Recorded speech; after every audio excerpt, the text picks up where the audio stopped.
grupo vamos a presentar el foro. Buenas tardes a todos. Hoy como grupo vamos a presentar el foro número 9 sobre oncogeriatría. La oncogeriatría es una subespecialidad médica que se enfoca en la evaluación y el manejo integral de los adultos mayores con cáncer. Su objetivo principal es optimizar el tratamiento oncológico, considerando la singularidad de este grupo etario, considerando así su gran heterogeneidad en cuanto a la reserva fisiológica, las comorbilidades, el estado funcional y la presencia de síndromes geriátricos. En cuanto un poco a la epidemiología, tenemos que la incidencia global del cáncer a nivel mundial es que se diagnostican 20 millones de casos nuevos de cáncer cada año. Y esta es mucho mayor en pacientes de la tercera edad, es decir, adultos mayores, donde se cuadriplica respecto a los pacientes jóvenes. Cuanto un poco a la distribución por edad, en Estados Unidos alrededor del 30% de los nuevos diagnósticos de cáncer corresponden a personas entre 65 y 74 años y un 25% en los 70, posterior a los 75 años. Estos datos son replicables a Chile, donde tenemos que la incidencia a nivel país el año 2022 fue de 59.876 casos y los cánceres más prevalentes fueron el de próstata, el colorectal y el de mamas. En cuanto a la relevancia de la oncogeriatría, tenemos que esta radica en su capacidad para personalizar el tratamiento oncológico, identificar y manejar condiciones geriátricas y mejorar los resultados de tratamiento, reduciendo las complicaciones y mejorando la calidad de vida de los pacientes. Debemos recordar un poco lo que es la valoración geriátrica integral. Este es un proceso sistemático y multidimensional que fue diseñado para evaluar áreas claves donde los adultos mayores suelen presentar déficit. No se limita solamente a recopilar datos, sino que incluye la elaboración e implementación de un plan de manejo para los problemas identificados. Y bueno, tiene la particularidad de que combina lo biopsicosocial y le suma este aspecto funcional a la evaluación de los pacientes. En cuanto un poco a la modalidad, es decir, a quién la aplica y en qué contexto, tenemos que entender que no es un procedimiento rígido, sino que puede implementarse de diferentes maneras según los recursos y el contexto clínico. Y los modelos principales son que puede haber un enfoque de baja intensidad, donde el equipo va a identificar pacientes que sean potencialmente vulnerables y los va a derivar a otros profesionales para la evaluación e intervenciones correspondientes. Luego tenemos un enfoque de alta intensidad, donde un equipo dedicado realiza todas las etapas del proceso asistencial. Y también podemos tener modelos mixtos, donde por ejemplo puede haber una enfermera oncológica que puede llevar a cabo una valoración geriátrica básica y luego derivar a geriatría si es que se detecta algún deterioro o algún cambio en esto. ¿En qué pacientes se hace esta valoración geriátrica? Principalmente la selección se basa en dos estrategias. La primera es la por edad, que es el enfoque más simple, donde las guías recomiendan por lo menos realizar una BGI como mínimo a todos los pacientes con cáncer de 70 años o más, y en algunos otros estudios se recomienda que sea con un umbral más bajo de 65 años. Y lo otro es el screening de fragilidad, que es el enfoque más eficiente y se utiliza, donde se suele utilizar una herramienta de breve de screening para identificar solo a los pacientes vulnerables que se beneficiarían de una BGI completa, donde las herramientas más validadas son el G8 y el VES-13, como lo vamos a ver a detalle más adelante en la presentación. Y bueno, ¿qué se debe hacer con los problemas identificados? Acá queremos destacar que se tiene que considerar la gran importancia que tiene en contar con planes de intervención que estén establecidos y que incluyan protocolos de derivación o intervenciones específicas para estos trastornos que han sido identificados durante la VGI. Bueno, y ahora en cuanto a los beneficios que conlleva realizar la VGI en pacientes geriátricos con patología oncológica, ya voy a explicar más o menos con ciertos detalles cada uno. ¿Ya? Siguiente. Lo primero que tenemos es que realizar una valoración geriátrica integral nos va a permitir mejorar la capacidad de establecer como el pronóstico del paciente, un pronóstico más exacto, más certero, lo cual es relevante para lo que es el contexto de la terapia que vamos a administrar. ya sea, por ejemplo, una terapia curativa, o bien si nos da a lo mejor la necesidad de tener que además considerar una terapia adyuvante, que recordemos que los adyuvantes es aquello que se da en el caso de, por ejemplo, que haya un riesgo de recurrencia, que eso lo podemos establecer mediante el pronóstico. Y por otro lado, también nos va a mejorar como lo que es la estratificación del riesgo, que básicamente lo que va a hacer es mejorar como la capacidad de detectar pacientes que efectivamente sean de alto riesgo de, por ejemplo, desarrollar alguna complicación asociada como al tratamiento contra alguna patología oncológica. Y esto es justamente relevante para sopesar el riesgo-beneficio en ámbitos terapéuticos como lo son la quimioterapia o la cirugía, donde hay que sopesar bien cuidadosamente ambas cosas para justamente maximizar el beneficio y minimizar el daño. ¿Ya? Por otro lado, siguiente, dado que para poder como decidir una buena opción de tratamiento, ya hay que considerar que acorde con lo que obtengamos en la valoración geriátrica integral, esto nos da la necesidad de adaptar el tratamiento a las características individuales del paciente. Esto implica que, claro, hay que evaluar correctamente al paciente, considerar eh, su condición basal, sus vulnerabilidades, y eso nos va a permitir justamente favorecer que la terapia sea más individualizada, a su vez que la toma de decisiones sea compartida, y eso también puede mejorar la adherencia al tratamiento, posibilitando que al final el tratamiento sea más integral y evitar condiciones, por ejemplo, que sean como el sobretratamiento o el subtratamiento. Y por último, eh, siguiente.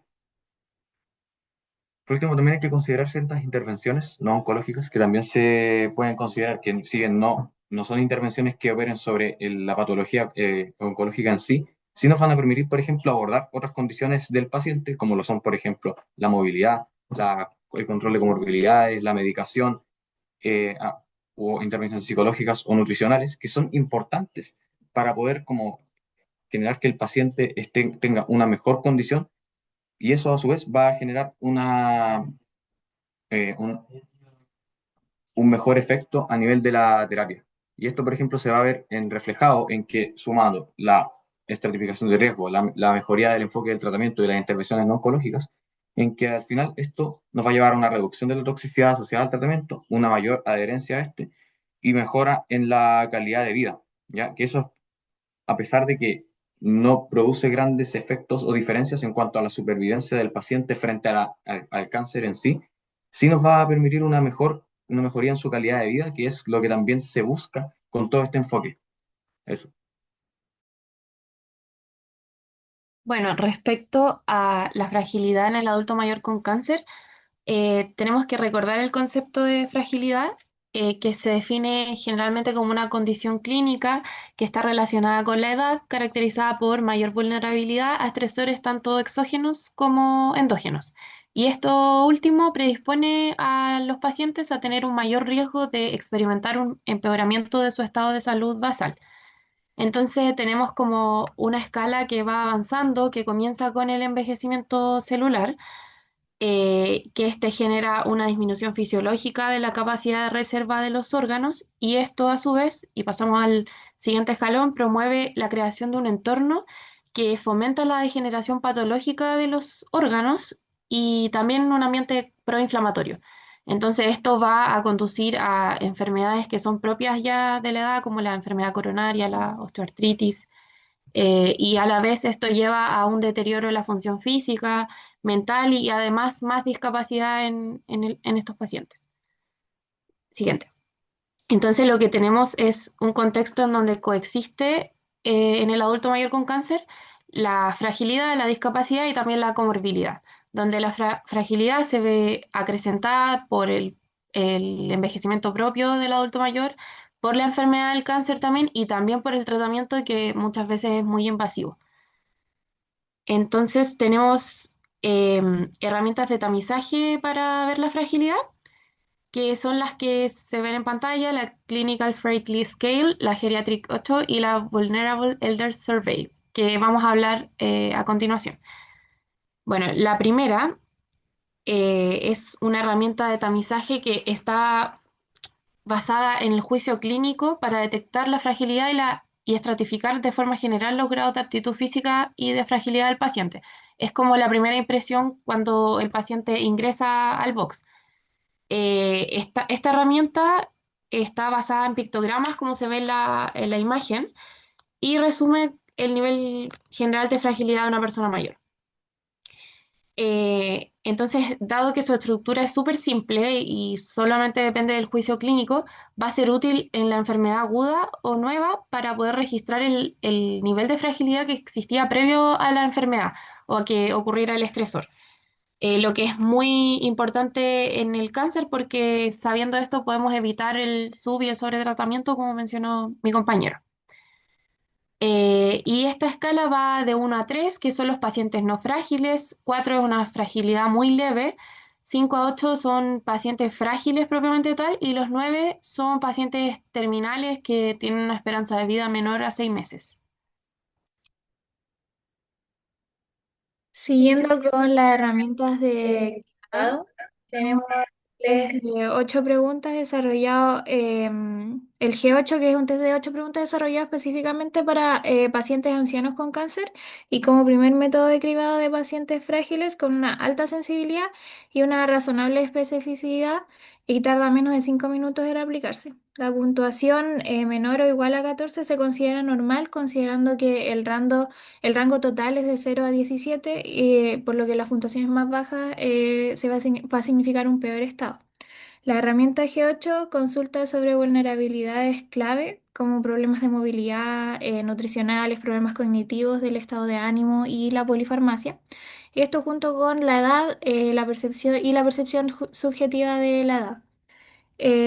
Tiene como ventaja una alta sensibilidad en la detección del deterioro funcional, la toxicidad postquimioterapia y supervivencia, y como desventaja tiene una escasa aplicabilidad en la enfermedad neoplásica hematológica. Siguiente. Luego, siguiendo con la BES-13, este es un cuestionario que es autoadministrado con 13 preguntas, desarrollado para identificar ancianos con alto riesgo de declive funcional o mortalidad a los 2 años de seguimiento. Este enfoque utiliza un sistema de puntuación basado en funciones que considera la edad, la salud autoevaluada, las limitaciones físicas y las discapacidades funcionales. Tarda unos 5 minutos en aplicarse. El punto de corte tiene que ser mayor o igual a 3 para clasificar como vulnerable. Y aunque el BES-13 no es un cuestionario diseñado específicamente para pacientes oncológicos, sí ha sido utilizada en muchos estudios de oncología.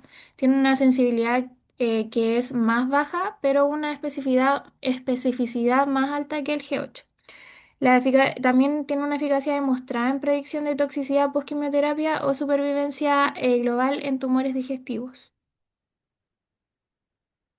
Ya, la siguiente tabla compara el enfoque de las sociedades de SIOC y del ASCO en la evaluación geriátrica integral de pacientes oncológicos mayores. Ambas destacan la necesidad de valorar distintos dominios geriátricos como la fragilidad, la funcionalidad, la nutrición, la cognición, emociones, comorbilidades y polifarmacia, aunque difieren en la herramienta y el enfoque que emplean. La CIOC promueve una evaluación más amplia y preventiva para los mayores de 70 años, mientras que la ASCO orienta a pacientes mayores de 65 años en tratamiento quimioterápico, enfocándose más en la toma de decisiones clínicas y la predicción de riesgos. En conjunto, ambas sociedades buscan una atención personalizada y segura basada en instrumentos que están validados y que permitan ajustar el manejo oncológico a las necesidades del paciente. Siguiente. Ahora, como ejemplo de intervenciones según dominio, tenemos algunos ejemplos del el estatus social. Se puede brindar atención de enfermería a domicilio, asistencia con el transporte, programas de apoyo entre compañeros, derivación a grupos comunitarios o de apoyo oncológico. Para el estatus nutricional se puede dar un asesoramiento dietético. Para el estatus cognitivo hay programas de prevención del delirium, recordatorios del tratamiento también, por ejemplo, mensajes de texto para las citas diarias a radioterapia. Y para la polifarmacia se sugiere una revisión de medicamentos por un geriatra o un farmacéutico clínico y se recomienda el uso de pastillero y de calendario de medicación.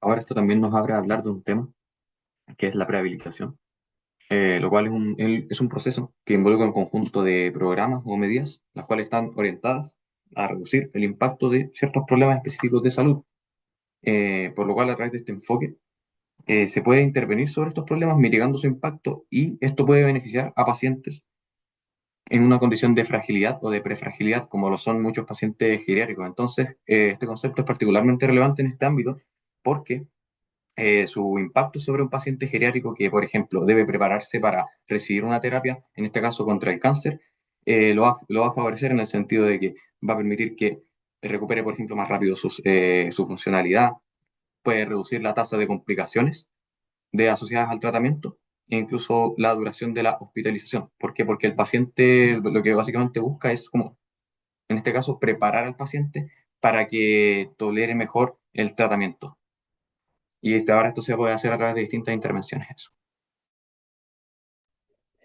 Bueno, entonces estamos que teníamos un punto de inicio en este paciente a partir de la valoración de la fragilidad y de la valoración geriátrica integral, pero por otro lado, como estamos hablando de un paciente oncológico, tenemos que, tenemos que administrar algún tipo de intervención o medicamento que puede resultar potencialmente dañino para el paciente. Entonces se nos genera una duda que es, ¿este paciente me va a aguantar el medicamento o va a resultar más dañino para este mismo?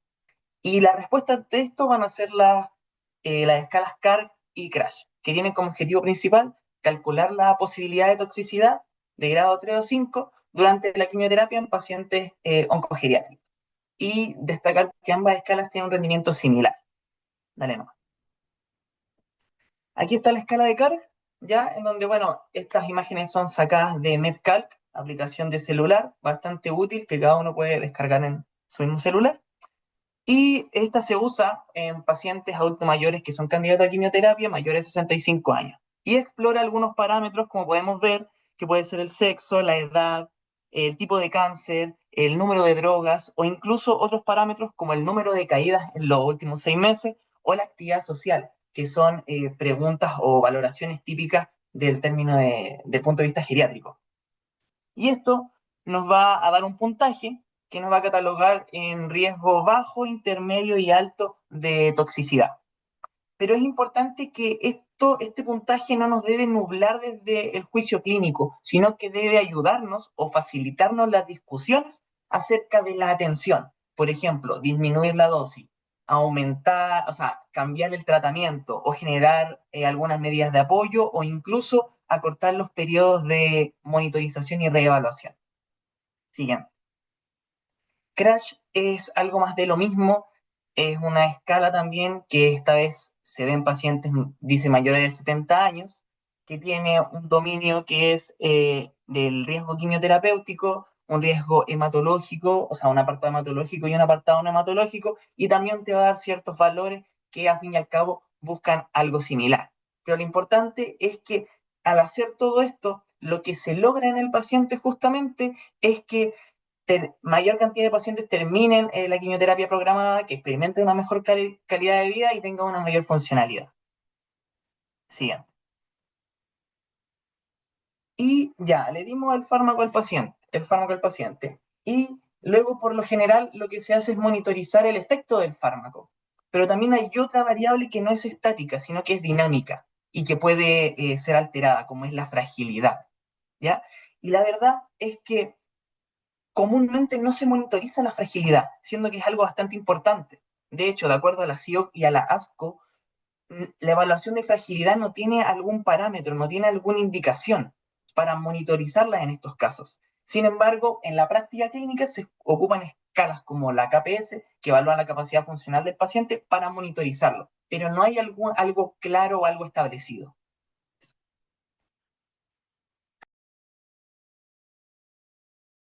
Continuando con un tema relacionado al tratamiento en oncogeriatría, nos encontramos con el encarnizamiento terapéutico, el cual se define como la prolongación artificial e injustificada de la vida mediante tratamientos desproporcionados o sin beneficio real, que aumentan el sufrimiento del paciente sin mejora de su pronóstico ni de su calidad de vida.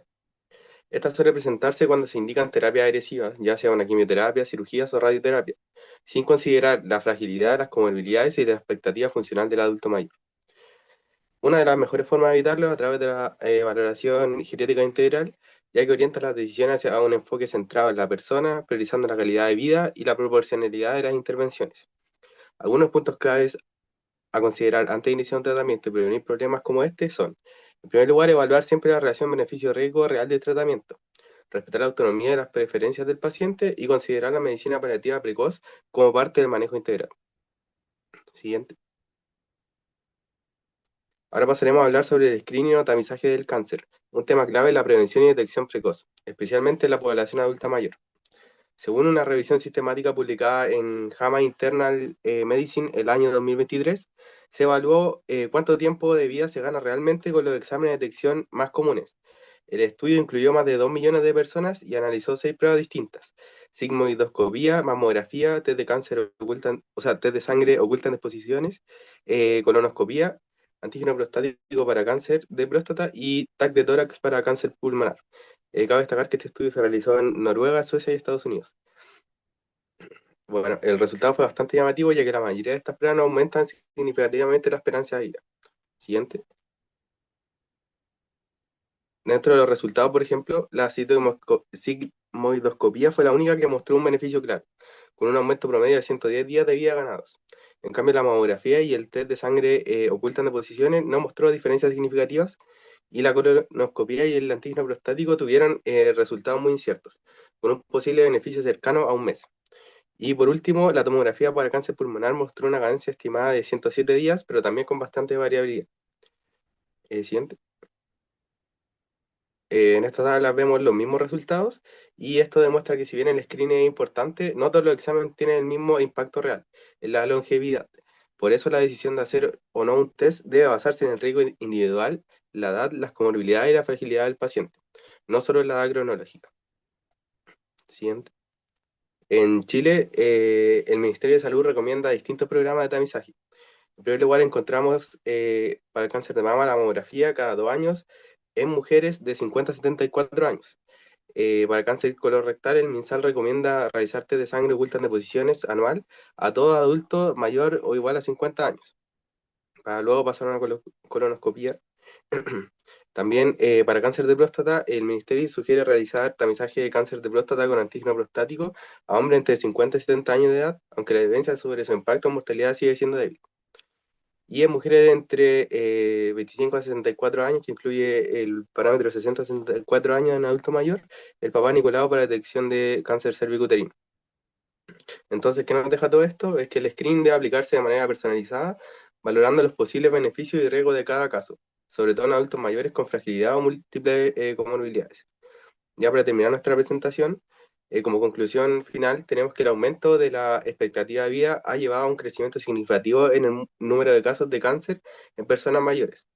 Se estima que más del 60% de los nuevos diagnósticos de cáncer ocurren en pacientes mayores de 65 años, y hay que recordar que el envejecimiento trae consigo múltiples cambios fisiológicos que influyen tanto en la progresión del cáncer como en la tolerancia a los tratamientos, ya sea una disminución de la función renal y hepática, presencia de comorbilidades, polifarmacia y fragilidad, por lo que el enfoque terapéutico debe ser individualizado y que maximice los beneficios del tratamiento y minimizar los riesgos. Y por último, la evaluación geriátrica integral es la herramienta clave para lograr todo esto. Así podemos evitar el subtratamiento y el encarnizamiento terapéutico, y orientar cuidados y objetivos realistas centrados en la calidad de vida y la autonomía del paciente. Por último, nos gustaría dejar una reflexión que la oncogeriatría nos invita a ver más allá del tumor, a considerar a la persona en su totalidad, respetando su autonomía y priorizando intervenciones proporcionales y humanizadas.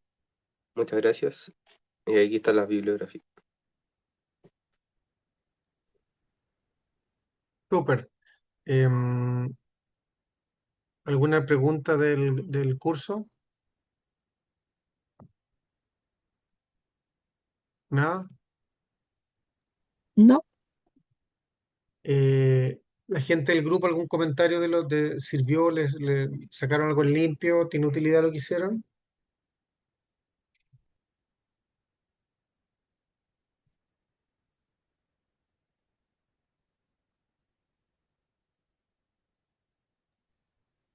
Bueno, por mi parte, la verdad sí lo encontré, es cosa, como es un punto de vista, como que nunca había visto como los pacientes oncológicos.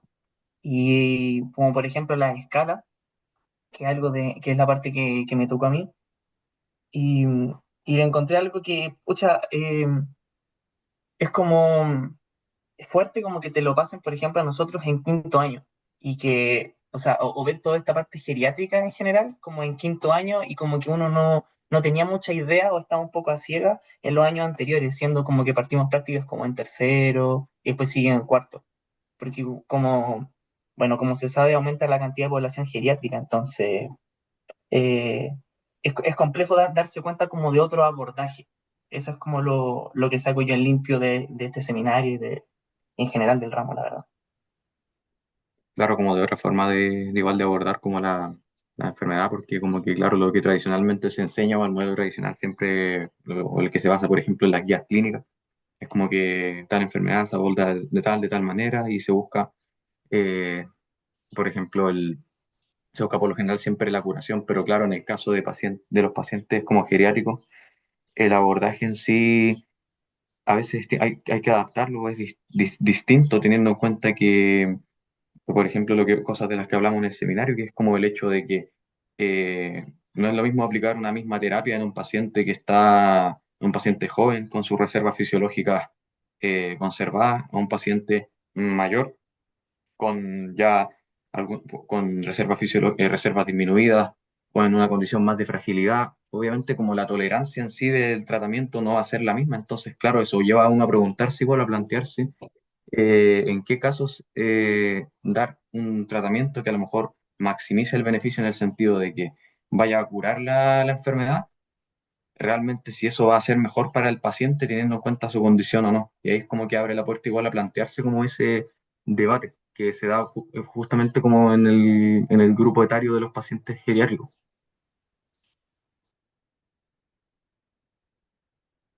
De acuerdo. ¿Algún otro comentario, no? Ya bueno, es un poco la idea de este seminario, ¿ah? Más que la oncología, o sea, es un tema súper relevante porque es de las principales causas de muerte, pero el tema es una excusa para, para ver lo que hemos conversado en las clases, que las guías clínicas no necesariamente hay que seguirlas como están, porque están pensadas en otra población y la geriatría te hace un poco ser crítico. Desde ese punto de vista no es malo que se los pongan al final, porque en el fondo una manera de verlo es decir, a mí me enseñaron las guías lo que tenía que hacer y yo sé lo que tengo que hacer, pero decido no hacerlo, ¿sí? Es una manera de verlo. O sea, desde ese punto de vista no es malo que esté al final. Si estuviera al principio, eh, se perdería un poco eso. No sé si me expliqué. O sea, em, si nunca supieron qué hacer, no se darían cuenta de que hay que hacerlo distinto, ¿sí? Em, cuando les toca aplicar la guía, ahora dicen, yo sé que la guía dice A, pero yo decido hacer B. En ese sentido, por ejemplo, rescatar lo de la prehabilitación. La idea de la prehabilitación no es solo en oncogeriatría, tiene que ver sí con que si la persona es frágil, yo le hago prehabilitación para que idealmente deje de ser frágil y ahí le doy el tratamiento. Y ese tratamiento puede ser no solo oncogeriátrico. Lo que eché un poco de menos acá es que o sea, estaba lo de quimio, le faltó lo de cirugía. O sea, a los pacientes oncológicos les sacan el colon, les sacan el estómago, etcétera, la vesícula, lo que sea. Y también hay escalas para eso, ¿ah? De riesgo quirúrgico. Que yo sepa, no existen hasta la fecha ni de radioterapia, ni de terapia biológica, que es lo último, ¿no? Em, yo no sé si la, em, se me olvidó, el ayudante, se me olvidó el nombre. Florencia, yo. Florencia, perdona. Sí, ¿algún comentario? No, o sea, me gustó mucho que hayan incluido las escalas, porque en realidad eso es lo que uno en realidad termina haciendo, ese es el día a día de las tomas de decisiones. Hay pacientes que ya, por ejemplo, teniendo una escala en el CARC de 10 puntos, ya tienen un 80% de hacer eventos graves por toxicidad, entonces a veces llega a ser contraindicación de la misma quimioterapia. Entonces son pacientes que pasan directo a paliativo que en realidad uno haciéndole quimioterapia podría incluso acortar la expectativa de vida. Entonces, esas son las cosas que uno tiene que como que llevarse un poco de geriatría y de este seminario, es que eh, tratar menos a las personas que en realidad tratar no les van a beneficiar.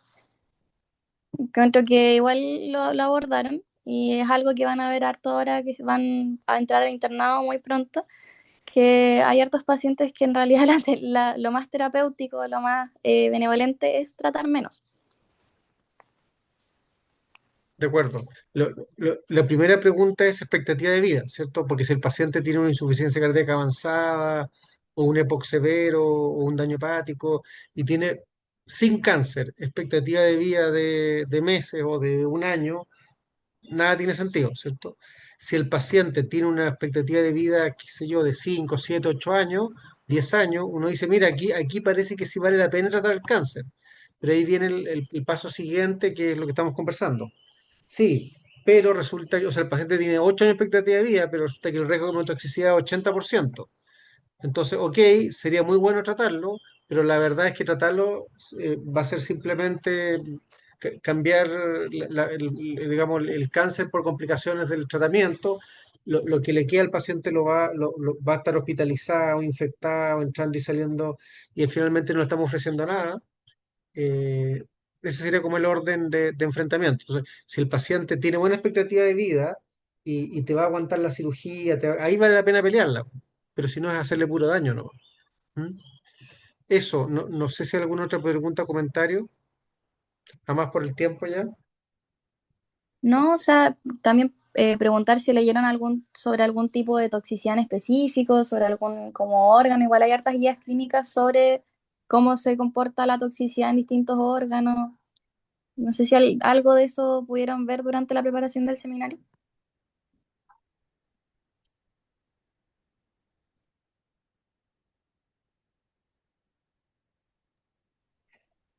Bueno, yo lo que busqué, la verdad es que no leí exactamente de los efectos específicos, pero, o sea, prácticamente me enfoqué en como que la aplicación de las guías clínicas como que, o sea, mejoraba justamente el pronóstico y permitía como finalizar los tratamientos y mantener la calidad de vida. No sé si alguno de mis compañeros habrá leído algo en específico. Pero como toxicidad asociada al cáncer o también al tratamiento de la quimio y todo eso. No, o sea, la toxicidad de los tratamientos, pero a modo general, porque en realidad el seminario no es de oncología ni de tratamientos específicos, pero como decía el doctor, igual de la cardiotoxicidad, hay muchas guías que dicen cómo tiene que ser el seguimiento de los pacientes, cómo tienen que entrar, los exámenes que hay que pedirles. Por ejemplo, basalmente hay muchas quimioterapias que son muy cardiotóxica, entonces hay que de entrada hacerle un ecocardio, a veces entre ciclos hay que volver a controlar con biomarcadores, todo ese tipo de cosas. No es tan de oncogeriatría en sí, pero igual es entretenido que lo vayan leyendo y que vayan aprendiendo, porque lo que más van a ver en estos temas es como la hipertensión, que se puede generar casi todos o muchos producen hipertensión, insuficiencias cardíacas, arritmia, entonces en pacientes que quizás a ustedes les toque ver, incluso en consultorio, que estén recibiendo quimioterapia, si ustedes les ocultan un soplo nuevo, no sé, debutan con una fibrilación auricular, son cosas que ustedes pueden pesquisar en atención primaria y son súper importantes que deriven oportunamente o notifiquen porque eh, eh, pueden tener consecuencias bien graves para el paciente. Claro, hay fármacos, como dice Florencia, hay fármacos que son cardiotóxicos, otros son neurotóxicos y los pacientes ya tienen polineuropatía o ya tienen, por ejemplo, trastornos del equilibrio y le empeoran más el sistema vestibular. fármacos que son nefrotóxicos, el paciente ya tiene enfermedad renal y termina en diálisis. Entonces hay que ver lo que ustedes estaban diciendo, personalizado. Si la terapia que yo le voy a ofrecer es dañina para un sistema que ya está a medio morir saltando, al final, ¿qué le estoy ofreciendo? ¿Mm? Estoy cambiando la mortalidad de cáncer por la mortalidad cardiovascular o por alguna otra mortalidad. No estoy ofreciendo nada realmente, porque además pasa por todo lo que sea costo económico, costo de la familia, el problema de pasar hospitalizado, de las infecciones. Al final es puro daño nomás. ¿Has visto hartos pacientes oncológicos, Florencia? ¿O estáis Sí, pasando o el examen? sea, en distintas fases. Por ejemplo, cuando pasé por APS nos llegaba mucho adulto mayor como a su control de adulto mayor y venían con sus antecedentes de quimioterapia, y tenían su cuadernito en cuántos ciclos iban. Y ahí también como el primer enfoque, ver si es que tienen, por ejemplo, nuevos síntomas. Y también en el paciente hospitalizado, eh, cuando uno, por ejemplo, hace la derivación a oncólogo y el oncólogo va a ver y dice en realidad no, este paciente por muy cáncer que tenga, no tiene indicación de quimioterapia porque ya, por ejemplo, está en diálisis y con esto lo mandamos a diálisis, entonces sí, sí toca verlo harto, hay harto cáncer en general. Ya, ya, súper. No sé si terminamos entonces, ¿estamos? ¿Dudas, preguntas, comentarios, no?